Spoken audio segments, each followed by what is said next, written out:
他是中华电信史上少见的财务背景董事长。如今郭水义转战纯网银，要用科技思维颠覆你的金融体验。我们过去的临柜纸本等待这件事情，把它改变成为在家线上$3跨境汇款，碎片化投资美股，瞄准全球资金流动，它如何定义普惠金融的下一步？筱君台湾 plus 独家专访将来银行董事长郭水义，敬请期待。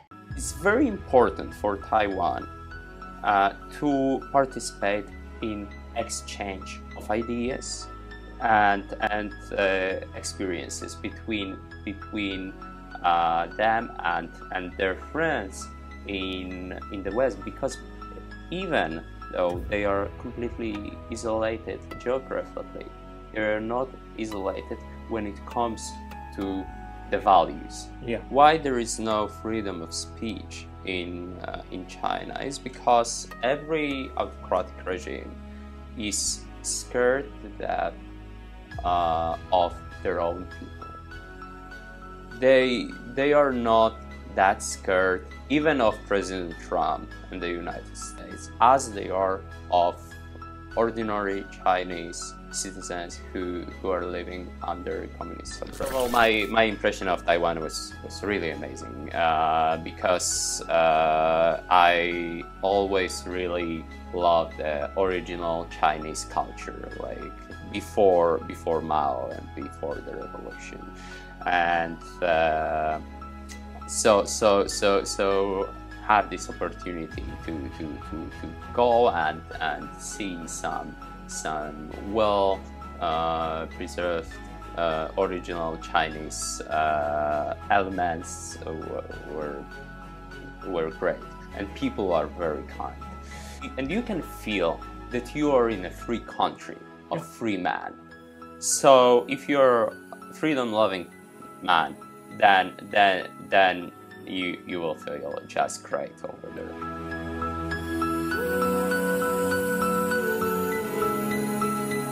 Hi everyone, and welcome to the Freedom is Not Free and 新闻硬邦邦 channels. My name is Stan, and today we're here in Poland, in the beautiful city of Szczecin.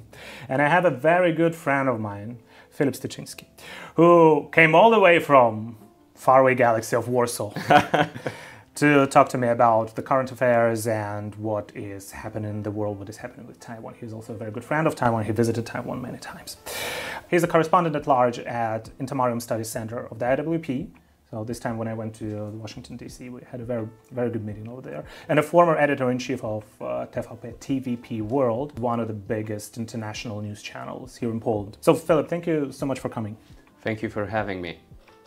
So, first of all, you are a well-known propaganda expert and a person who has been targeting propaganda coming from Russia, from other totalitarian countries for a very long time here in Poland. And we also know that Taiwan is being targeted by propaganda efforts, especially from communist China. What do you think are the similarities, and if there are any similarities, between what Russia is doing against Ukraine or against Poland or against Czech Republic or any other European country, and what is China doing against Taiwan? Well, there's a lot of similarities, and not only similarities, but sometimes it's just exactly the same playbook. So one of the most important part of the Russian propaganda when it comes to Ukraine, but not only to Ukraine, but also to the different former Soviet republics and like the Baltic states, let's say, is that when there's a Russian-speaking minority, then it means that they are part of what they call the Ruski Mir. Ruski Mir is like the Russian world. Exactly, the Russian world. So by the extension, it means they are basically part of Russia. So when you portray them as Russians, then it means they should be part of the Russian state. Yeah. And so why they are not part of the Russian state? Is it because they don't want to be part of the Russian state? No, according to the Russian propaganda, it means that they are living in the artificial state likely composed by the NATO alliance and some other hostile anti-Russian states, right? So this is Russian propaganda, and when you hear and when you speak with CCP's Chinese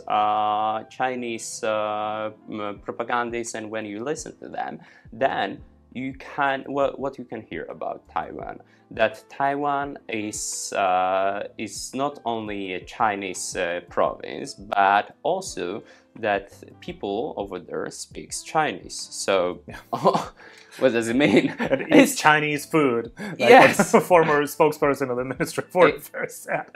Exactly. So automatically it means they are part of China and their current regime, and the only reason why they are not technically under this regime is because of some error, right?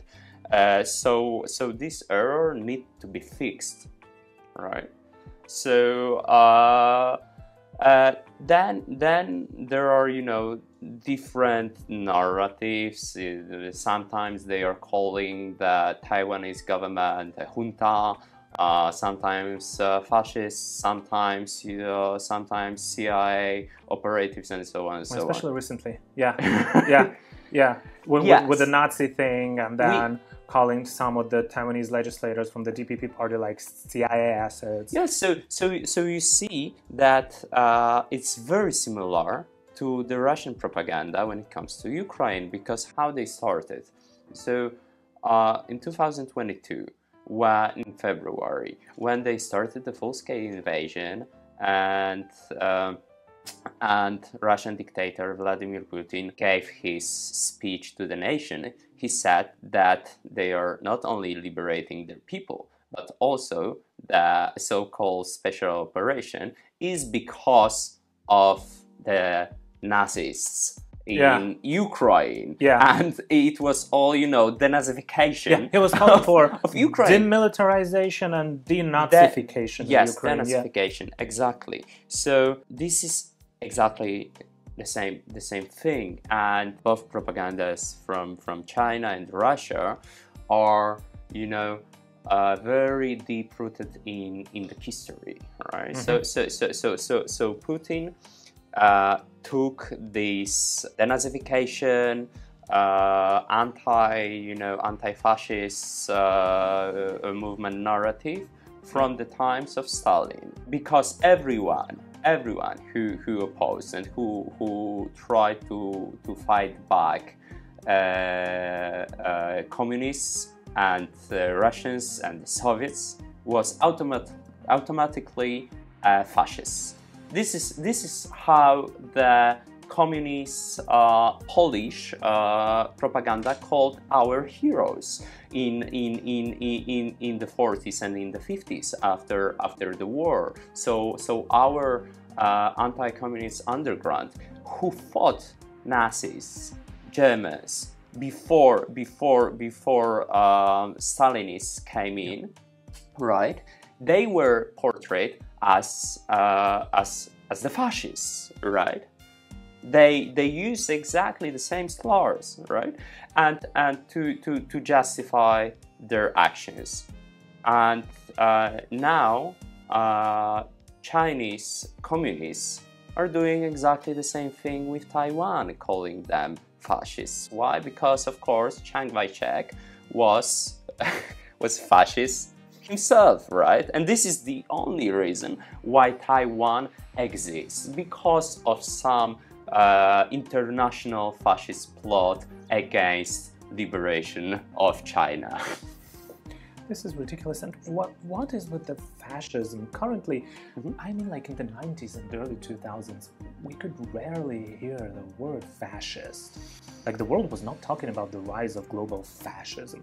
But right now, it's not only China is calling Taiwan fascist, Russia is calling Ukraine fascist, or is calling like the Baltic states fascist, or like the Western liberals are calling conservatives fascist. Conservative. Why is everything so fascist all of a sudden?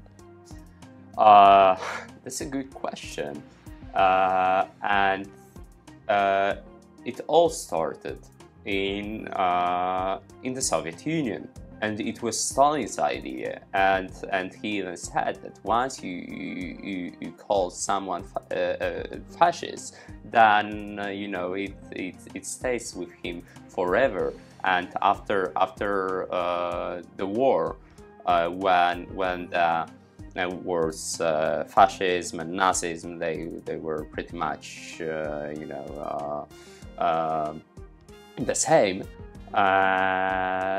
It was like calling someone a Nazi. So you have no legitimacy to be in the public life anymore. When you use it, of course, it backfired, especially to the left in the West, because now when you are called a fascist by some left-wing lunatic, it's like a badge of honor and recognition of your common sense, right? Because everyone who's not agreeing with them on the climate change, or that there is 157 different genders, then it means you're fascist, right? But it's a different story. Of course, there are some similarities, but it leads to radicalization of people. Yes, but it comes from the same root. It comes from the Soviet Empire. And when it comes to narratives and the basic idea to change the meaning of the word. Yeah, and that's what I wanted to talk about how are people radicalizing right now all around the world, and in the West also, where Trump almost got assassinated 3 times. We were calling him, like Kamala Harris was calling him a Hitler, a Nazi, a fascist, trash, and whatever. Then you see Charlie Kirk's assassination, also full of that anti-fascist. Exactly. So probably, I know that you saw all of these viral reactions of happy people after assassination of Charlie Kirk, when regular random leftists were recording themselves on their TikToks, X, and different social media, how happy they are that Charlie Kirk, a father and a husband, was assassinated in front of his family. For just talking to people. For just talking to people. Yeah. So this radicalization also comes from this justification, right? Because if someone we can do this intellectual test, right? When you ask random people on the streets if they had a chance to travel in time and kill Hitler, especially here in Poland, like everyone will agree, yeah, sure, he should be assassinated before he invaded Poland, yeah, absolutely, and before he exterminated 6 million Jews, and 3 million ethnic Poles. Yeah. So him and Stalin. Yes, actually, him and Stalin. Him and Stalin. Yes. So if someone is as bad as Hitler, right? This is the right thing to do. Yeah. So this radicalization it comes mostly from the left, but of course, unfortunately, we are also now see a lot of radicalization and also anti-Semitism on the right. Yeah, and this is also bad, and it's when you see some of the so-called conservatives are being like radical anti-Semites and basically trying to portray Putin as a good guy. There's a lot of like pro-Russia, pro-Iran thing coming, not only from the radical left, but also from the radical right. So it is worrying. And you've been to Taiwan many times. Not many, it was just one time. Just one time? Yeah, okay. It's just one time. You've been to still. It was not so long ago No. What was your impression of Taiwan, and did you see that Taiwan is being influenced by propaganda in any way or shape? And what do you think Taiwan should do to counter that kind of radicalization rhetoric or any kind of bad information, disinformation, misinformation coming from China?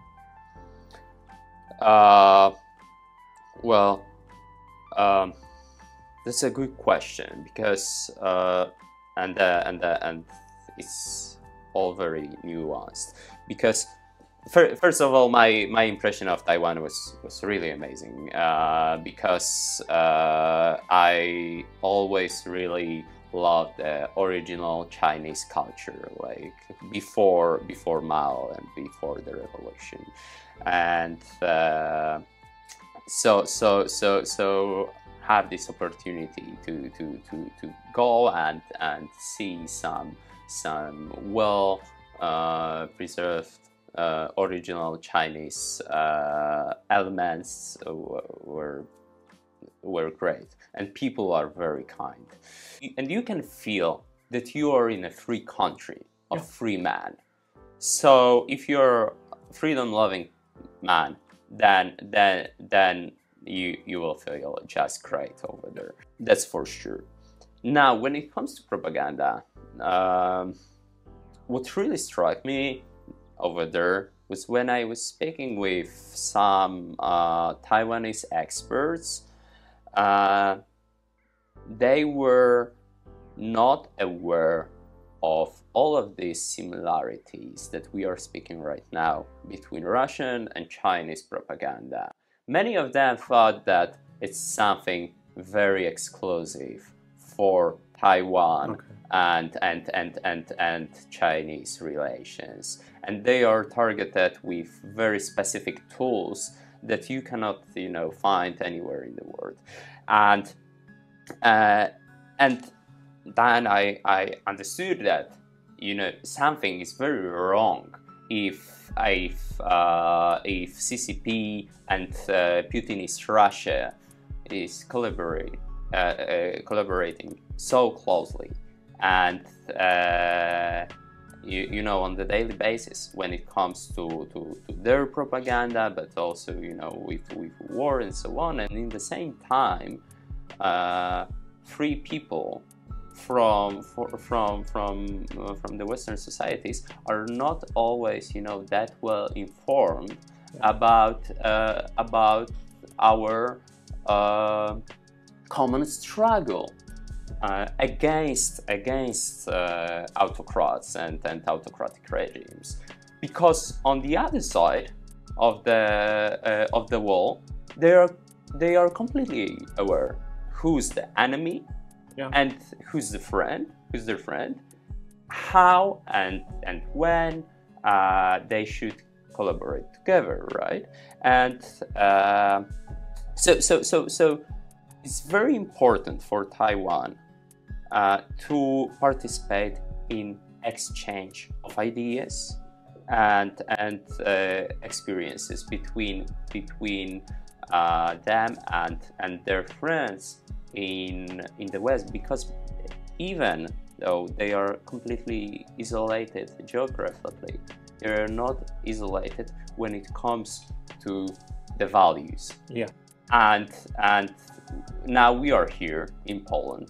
Before we met in the States, and still we felt like many other people that is the same struggle to and the same willingness to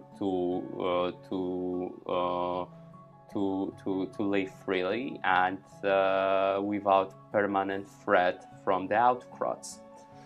And now, how to be more specific about tools and measures when it comes to propaganda and countering it.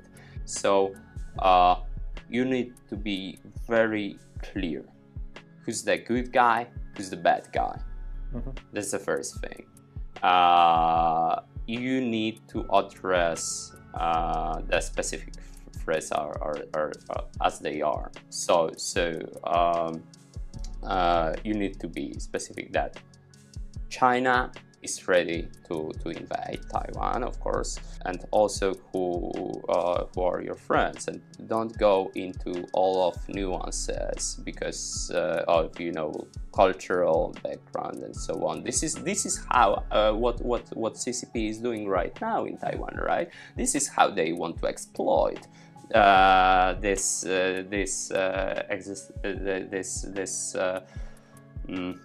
how to call it, this already existing differences, right? And they want to make differences into divisions.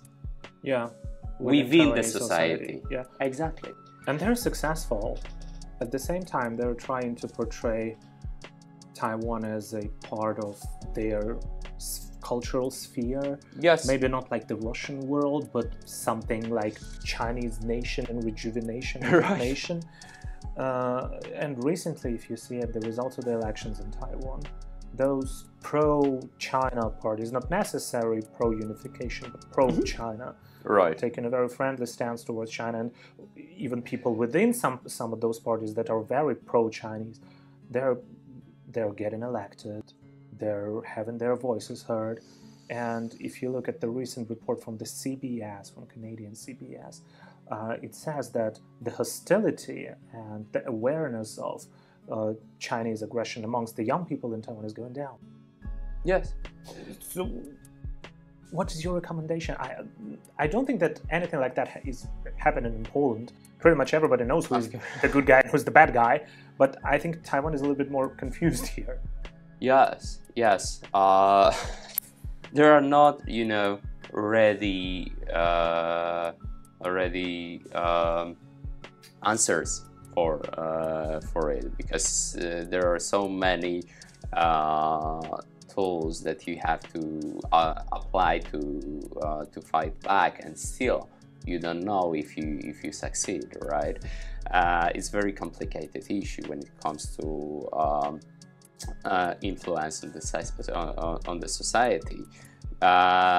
But what I can say is that know that you are not part of the Chinese world, whatever it is, because what Chinese world is, it's an ongoing genocide of Uyghur people. Yeah. It's first of all annexation of Hong Kong. It's aggressive politics and espionage against Western partners, right?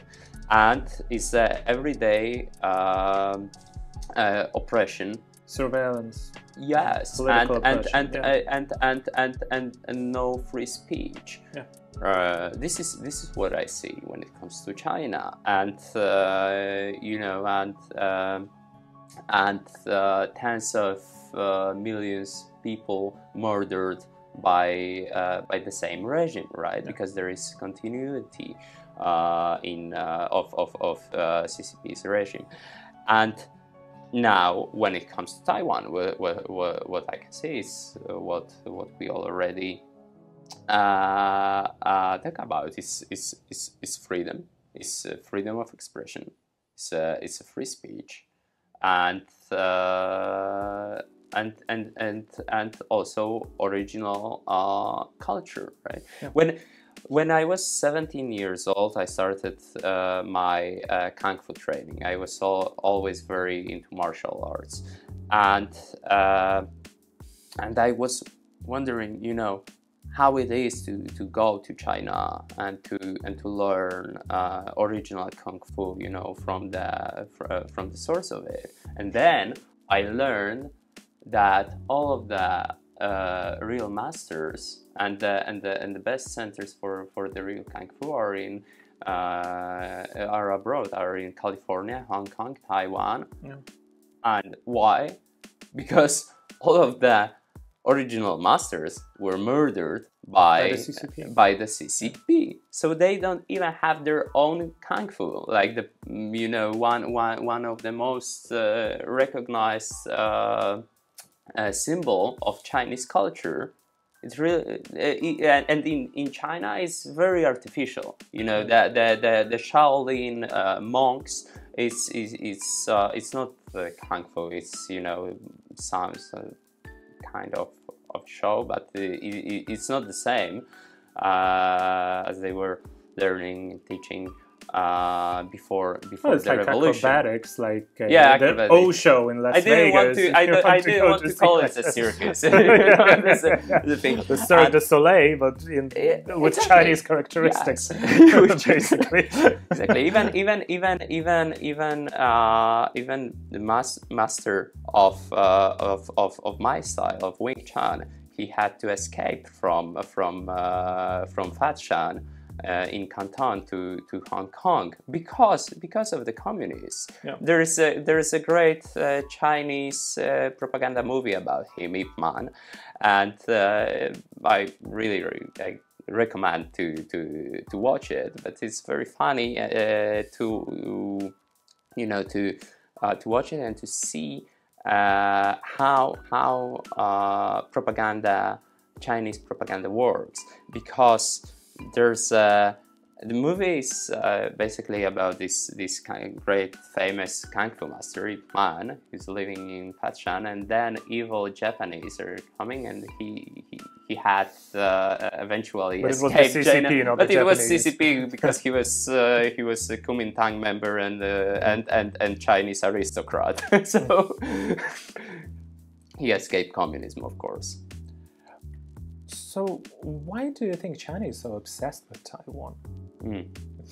Constantly see it on, like, they're claiming it as a part of its territory. Recently, the Chinese embassy to the US published those satellite images of Taipei, right, of Sun Moon Lake, of some cities in Taiwan, and saying, "Oh, this is Sun Moon Lake, China, Taipei, China." Like the view from above, it's like as if they want to launch a missile, or I don't know why posting those satellite images.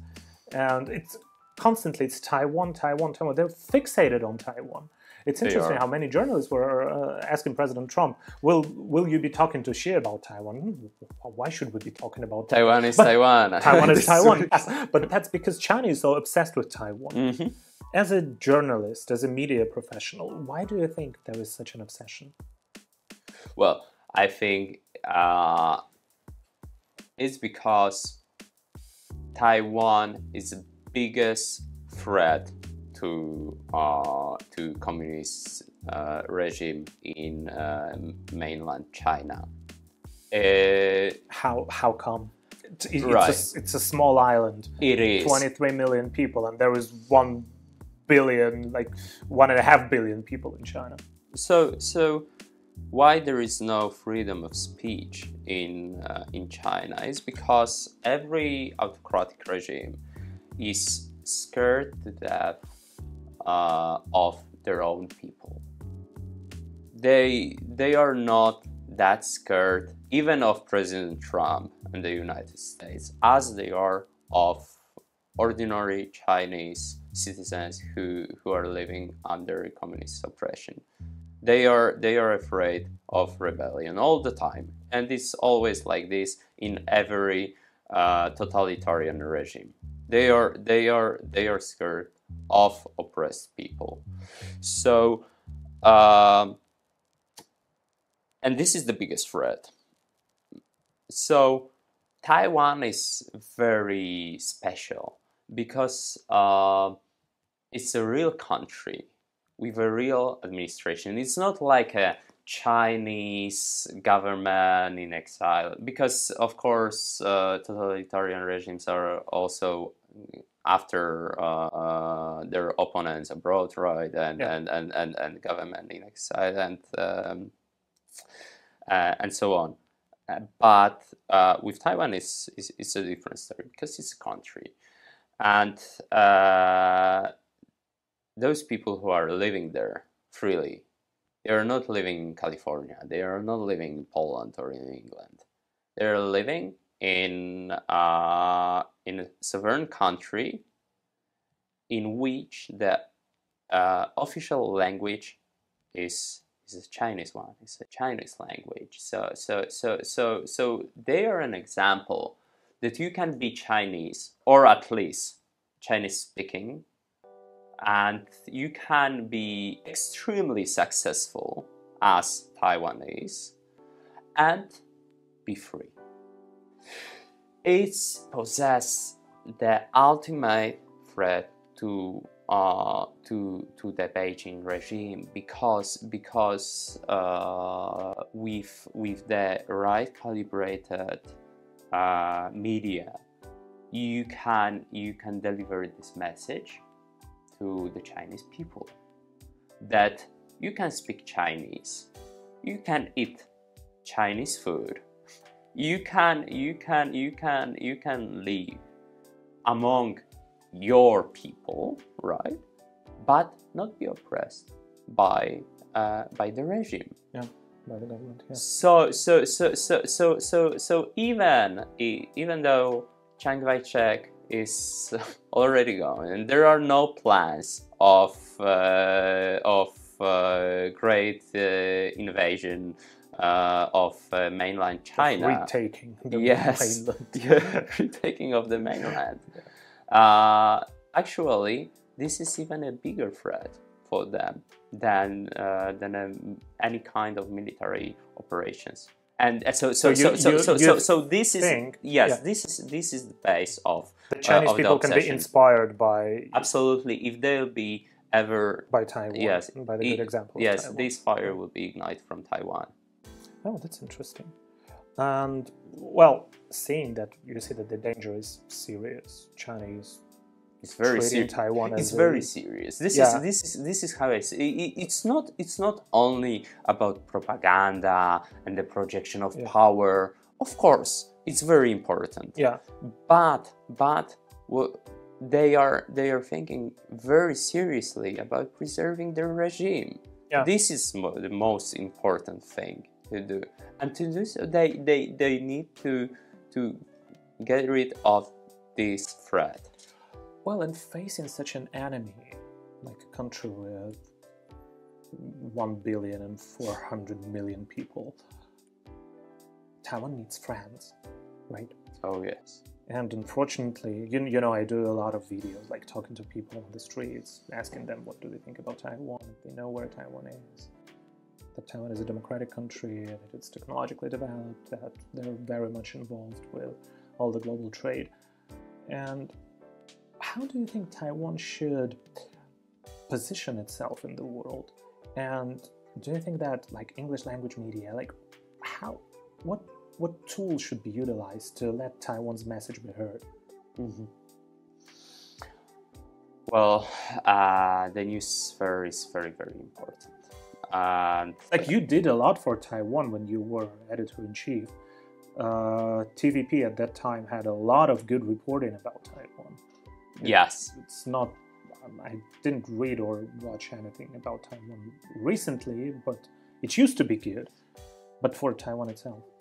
Yeah, so we did a lot of coverage on Taiwan and on China, of course, because of this. Also, not only because of shared values between and loving for freedom of the Poles and Taiwanese people, but also because of this cooperation between Russia and China. As we know, China is a great supporter of the ongoing war in Ukraine, and they delivered a lot of technology to Russia. So yes, during my time as the editor-in-chief, we covered a lot of it. Unfortunately, it completely changed after the takeover of the station. And it was, from what I know, it was one of the first decisions of new management. No more Taiwan. We don't speak about this. Yes. Which is very interesting because TVP World is directly under supervision of Polish Ministry of Foreign Affairs and Radek Sikorski, the minister. Wow. So it was right after the elections, like right after the elections. Yeah. Few so the conservative government was more supportive of Taiwan at that time. Well, at least I never got a call from ministry to from Rao, for example. Right? Exactly. Yes. To stop it. Never. There was no such thing. Yes. That's revealing. That is revealing. But that's my point. Today you have a government that's friendly of Taiwan, and you will see a lot of information about Taiwan in the media. People will be talking about it. There will be governmental visits, but governments come and go. Right now you have a friendlier one. The other day, for example, like the more left-leaning government will come and they think that they should build good relationships with China. For Taiwan itself, how do you think Taiwan should communicate its message? Well, you need which tools? You need your friends and in Taiwan, and I don't mean by that only to have friends on the political level. Okay. You need people. You need people who first of all who knows what Taiwan is. Yeah. And why it's important for Poland, and what is a shared experience, right? For Taiwan was very important, and the lesson that they can learn from us is the solidarity movement. Yeah. And so I see a great opportunity in tourism. That's for sure.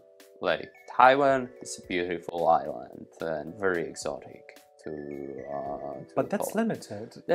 How many Poles can visit Taiwan a year? Oh, more and more people are traveling, and if they can go to Bali and Thailand, then they can go. Still, it's not like driving to Germany or flying to Italy. Sure. It's not the same. But it's just one of the ideas, and media, of course. So we need this exchange, and it needs to be on a daily basis. We need to know what is the current narrative towards Taiwan and how to address it. We have a lot of experienced people here on the ground in Poland who can share with you how we countered Russian disinformation. And you need to know that Russian disinformation is one of the most sophisticated in the world. And so once you have this experience with fighting it, then you can transmit it to these good practices to Taiwan and share it with our colleagues over there. So we need, if not tourists, then we need this at least this exchanges between our experts, journalists, and so on. Because that's interesting. You just talked about Russian propaganda and how sophisticated it is. Because that's the thing I've also been researching, the Russian influence in Taiwan. How, for example, when the full-scale invasion of Ukraine started, how the Russian embassy, like de facto embassy in Taiwan, was talking to some political parties and trying to persuade them and explain that Ukraine is a part of Russia, basically this kind of narrative.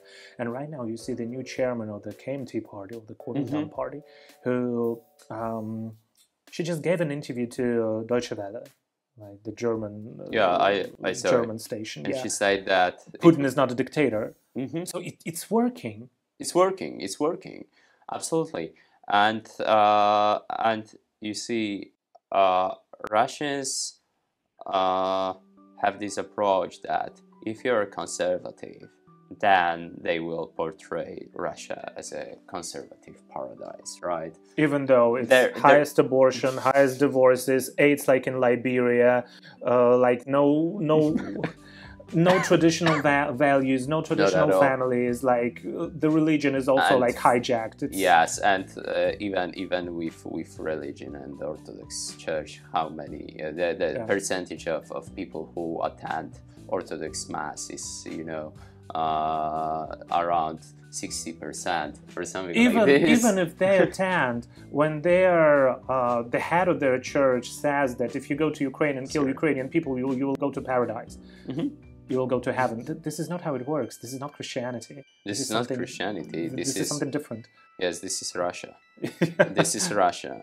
So yeah, of course we can speak more about it. But so they have their fairy tale for for all different audiences, right? If you're left wing, then they have the whole anti-imperialistic, right? Anti-fascism, and anti-fascism story to share with you, and so on and so on. If you're Muslim, then they have Muslims there too, yeah. Yes, but now one of the top Putin advisors said in a recent interview with American media, he said that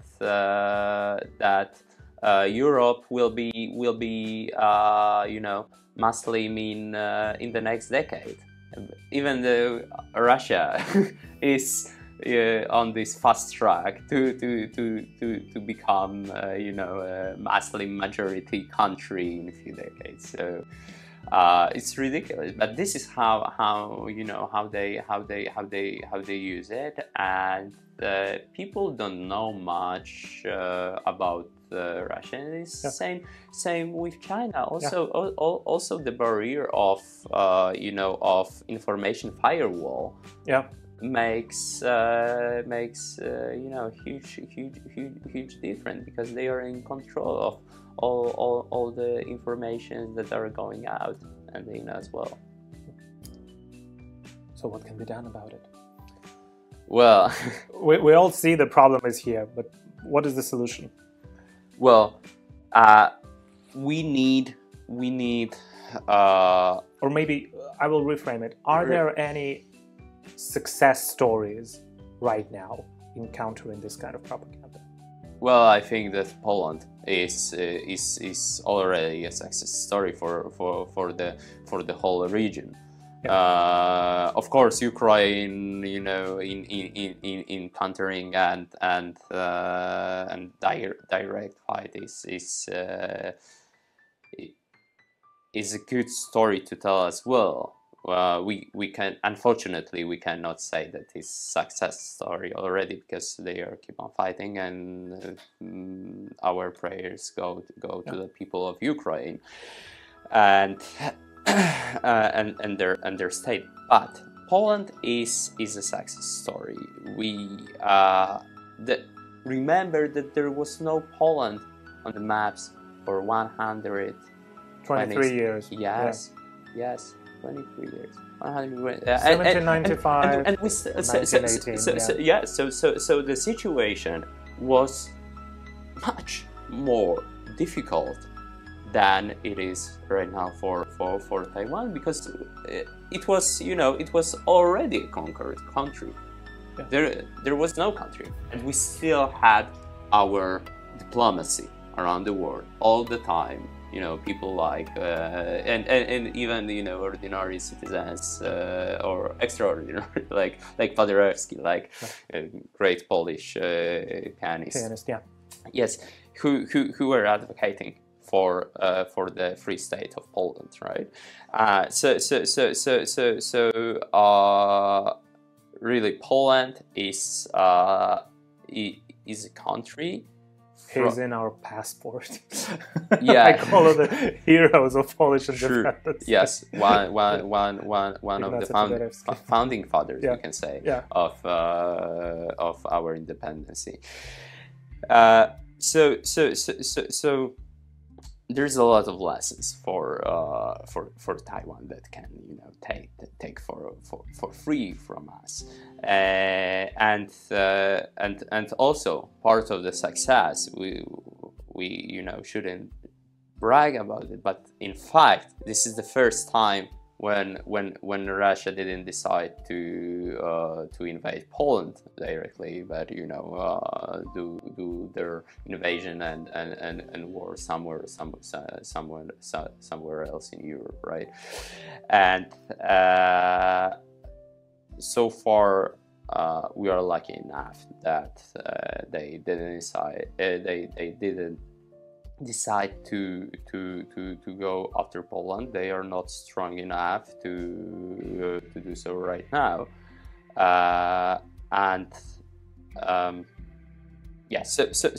so we can go on now when we speak about more current affairs. Polish territorial defense forces. It's something that should be implemented in Taiwan. I know that you already have something similar, but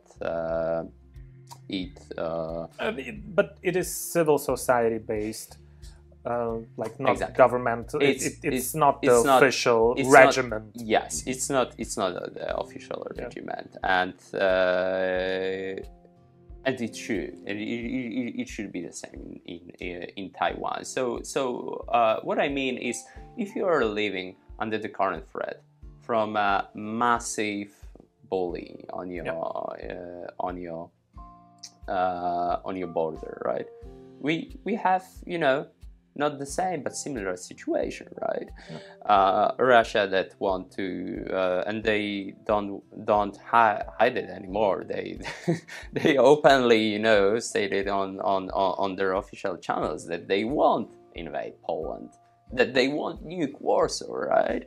Then that Russian soldiers and their boots will be on the Polish soil. This is their narrative, and also this is their goal.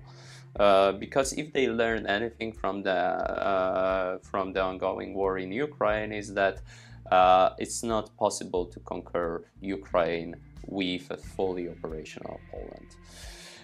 So the threat is real, and there is no reason why Taiwan shouldn't copy some of our steps and resolutions to really effectively counter it. There is another success story of Poland. It's very strong relationships between Karol Nawrocki, the current president of Poland, and President Trump and his administration. Mm-hmm. And the overall, I think, Polish conservatives are on very good terms with American conservatives. That's in the true. whole MAGA movement. Probably our country is the one that knows how to communicate its message to the conservative circles, mm-hmm. and has true friends in the MAGA movement and within the current administration. What do you think Taiwan should learn in terms of communicating with conservatives? Because right now I see that there are some misunderstandings, some messaging that might not be interpreted the right way by the MAGA conservatives. What do you think can be good lessons from Poland, mm-hmm. for Taiwan? I think there are two major factors. One is just being pragmatic, and to be sure that you have good relations with not only with the current administration. This is the mistake that Zelensky and Ukrainian administration did, right, during the Biden time, and the Pennsylvania visit was a mistake, and the rest is history, right? Yeah. The scandal in the Oval Office and so on. But Mike Johnson officially called him out for that. So, yes, but the thing is, they are still paying for those mistakes among many conservatives who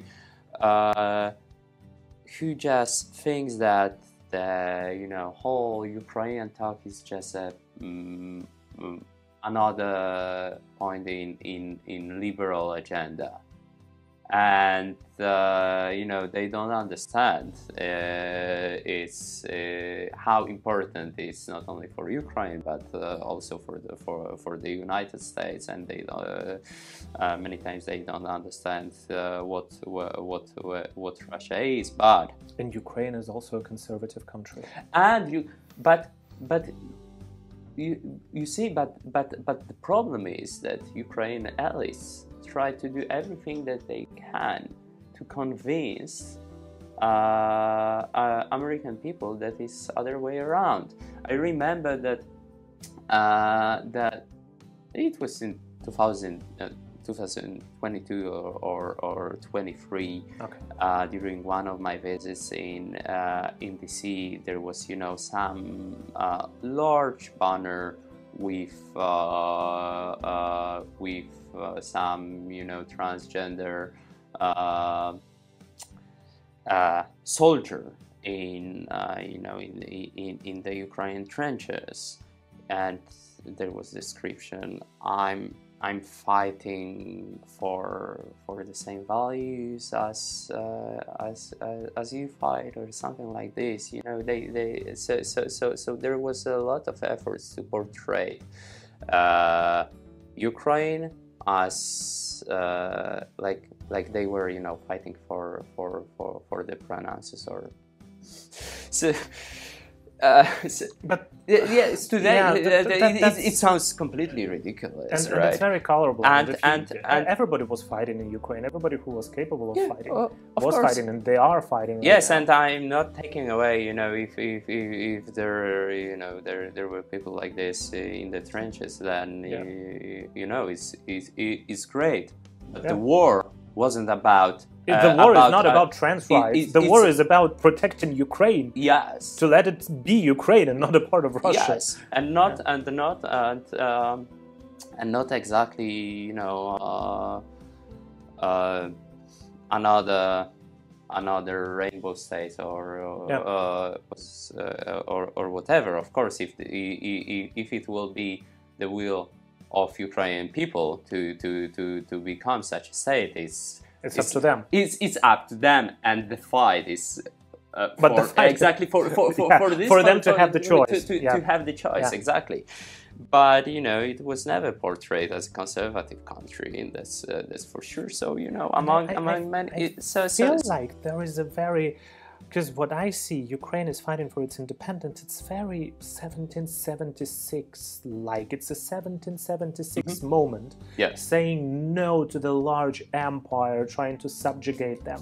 And the fact that Ukraine didn't utilize this kind of narrative, it seemed a little bit. I mean, it was very good way to let many Americans, especially those living in the southern states, but stand with Ukraine. They went even further, because the majority of pro-Ukrainian commentators, they jumped into this train about, you know, about Trump being Putin's puppet. Yeah, and that's even worse. Yeah. Yes. So you know how you can expect than to be, you know, treated well and well, they're calling Nawrocki, president of Poland, who is blacklisted by Russia, who was in the National Memory Institute. Right. Russia hates him, and they're calling him a Russian puppet. Yes, because everyone says that you. Okay. Yeah. Yes, everyone who has a different opinion is a Russian asset. Yeah. This is how it goes. Or if he's conservative, then it's the same, pretty much the same playbook as it is with the word fascist, right? Yeah. So they made a lot of mistakes, and I think that with Taiwan, it's pretty similar, not to the same extent. Because still conservative Americans are anti-communist, and that's very important. right? And they believe in freedom, and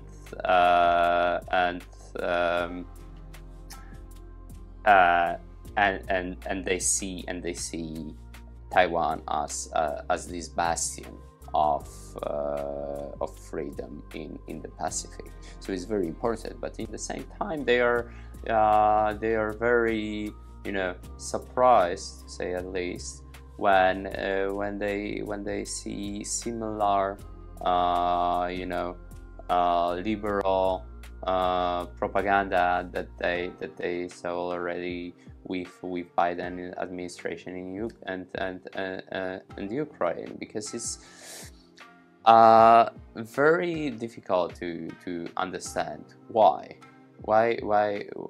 do you mix this two narratives. You don't have to be woke to be pro independence, right? So it's very and societally, like the DPP voter base, it's very conservative. Many of them live in very traditional families. Some of them are running farms, small businesses, having children going to church or going to temples, being very deeply religious. Taiwan is not a woke country per se societally, but sometimes narrative-wise, I don't know why some narratives are highlighted when they're not necessary to be highlighted. Maybe not as important for Taiwan as a society, as a country. Maybe it's because when you are living in a country like Ukraine or Taiwan, you just want to you just want to be Western, and what it means or what it meant for many years, right? Being Western meant being liberal for many years, and now we see the renaissance of the right in the West, because what the right is saying actually, that being conservative means being pro-West. We want to save what the West is. So what we want to preserve, we want we believe in the heritage of Athens, Jerusalem, and Rome. We are Christians, and all of our freedom comes from this basis, right? So it changed a lot, and Taiwanese at least need to understand this, that being Western for many people, more and more in the West, means being conservative. Yeah, being self-reliant, having a gun, protecting your own property. Yes. Standing up to the government when it's reaching somewhere where it's not supposed to. Protect your family. Protect your family. And have family. Yeah, have family, love God, go to church. This is also what's being Western, what it means, and what it meant that for centuries, actually. And it is Western. It was conceptualized only in the West. Yeah. And so even I want to add one thing. Marxism is the most anti-Western ideology, because it stands for the destruction of all the Western values. Yes. Of property, of family, of religion, of self-reliance. Marx is against it. You should not be self-reliant under Marxism. Yes, and this and the first cell that is targeted in society, they start with the family. With a nuclear family. Yeah, always. That's the point. So to target and to fight against those Marxists all around the world, we decided to launch an initiative, which is called the Patriot Alliance. Could you tell the viewers a little bit about it? Yeah, so Patriot Alliance is something that I've been working on since my visit to Taiwan in 2022. 2020, yes, 22. And it's a special initiative in which we will focus on exchange of experiences between journalists and experts in Taiwan, in Poland, and in the United States. We'll work on research, but also on annual conferences where people will learn about the current threats from the new evil axis, and what we can do together to oppose them. The axis of evil. Yes. Modern day axis of evil. Who are they? Who is the enemy? Is China, Russia, and Iran. And of course, North Korea. Yes. Then sure. Exactly, and their satellites, Belarus and so on. But the most important is usually when we talk about the new axis is China, Russia, and Iran. But China and Russia, I would say, are most important, especially for Poland and Taiwan. But they are nuclear powers, right? And for now, Iran's appetite for nuclear weapons, it's trimmed down a little bit. Yes, it's trimmed. But still, they export a lot of oil, including to China. Yes. They're also producing those unmanned aircraft that Russia uses against Ukrainian people. Shahid. Yeah. Yes. Iran is... Many people neglect Iran, especially in Asian countries, in Japan and Taiwan and Korea, because it's a little bit far away. Yeah, sure, it's the same here. But it's still a huge country. It's 80 million people, as far as I remember. Yes. It has a huge population. It has vast oil reserves, which is very cheap to actually extract. Imperial mindset. Imperial mindset, yes, and religious radicalism, which sometimes, personally, I see communism as also a kind of cult, kind of religion, quasi-religion, because with those, when people can do a lot for their faith. And if the faith is, if they worship the devil, like with Marxism, with communism, they can do a lot. They can struggle. So Iranians, people suffer and struggle, and they're being brainwashed. Yes. Same thing with the Russians, and they are like Russian world ideology. Same thing with Chinese communists. So yeah. There's a great book on this. I don't remember what's the. I'm not sure if the English title is the same, but probably it is. It's Opium for the Intellectuals by Raymond Aron, French author.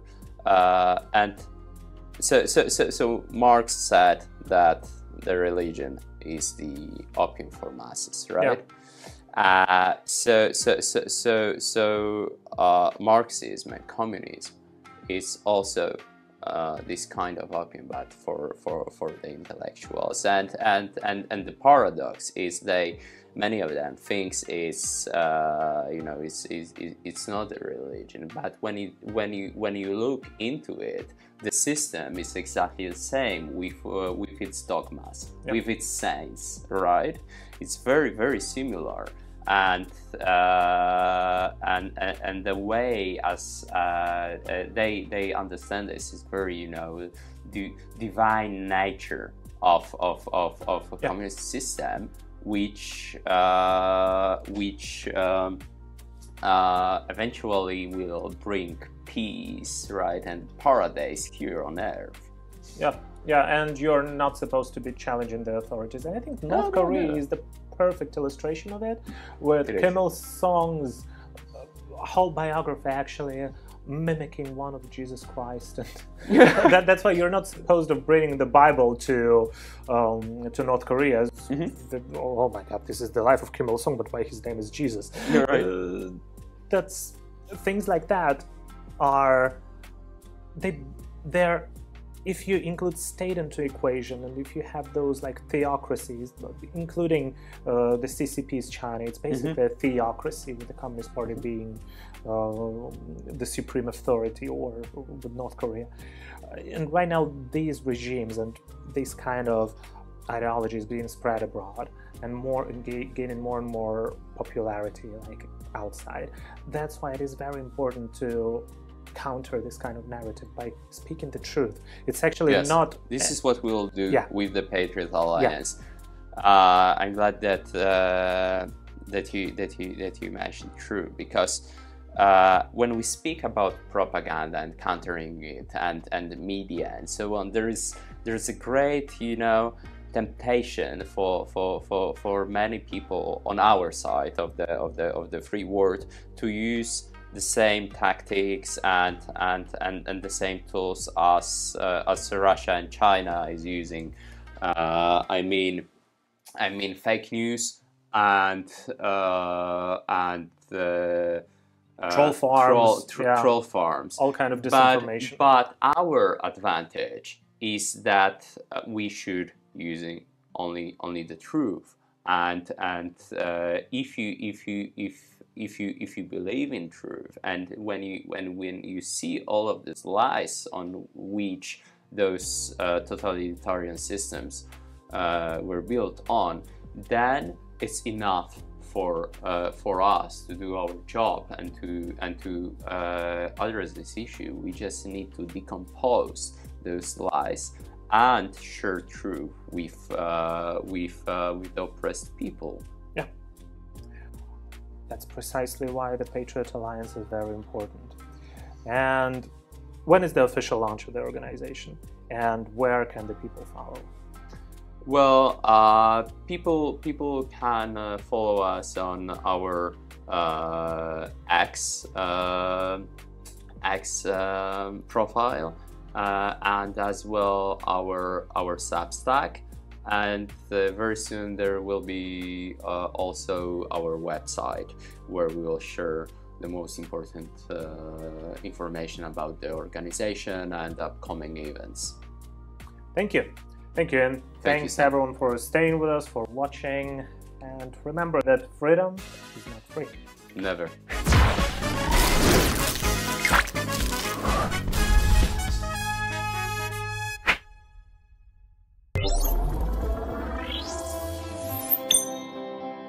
他是中华电信史上少见的财务背景董事长。